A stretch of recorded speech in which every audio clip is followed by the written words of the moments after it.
Zay ny makasika ny raharaha iny izay ihany koa no mitondratsika makany amin'ny tontolo vaovao manasongadina ny politika. Anisan'ny andrasan'ny rehetra amin'izao fotoana izao ny fametrahana ny filan-kevitra ny fampihavanana malagasy io rafitra io izay hiantoka tanteraka ny fampihavanana sy ny famotsora-keloka. Makasika izay indrindra dia nitondra ny fomba fijery ny minisitry ny Fitsarana Razanamahasoa.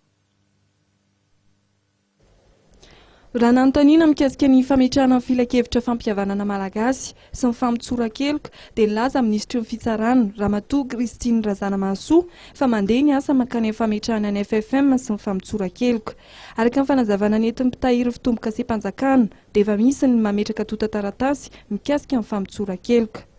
Efa navita ny fivoriany commission ad hoc réunion ny zareo ametrahany ny règlement intérieur an'ilay ka ny efa misy azy efa manomboka tonga ny dossier mahakasika ny amnistia ao amin'ny cour de cassation. Tsy tara kosa. Mikasika ny fametrahana kosa ny CUS izay rafitra manokana napetraka hijery tsara ny fifidianana izay totosaina atao anatin'ny tetezamita dia laza minisitra fa taoriany famoahana ny anaran'ireo mpikambana ny andrasana dia fanatantarahan'izy ireo ny fianianana. Électoral spécial moa reny dia voafidy izy efa nivoaka ny décret mahakasika azy ireo miandry ny prestation de serment zantsika.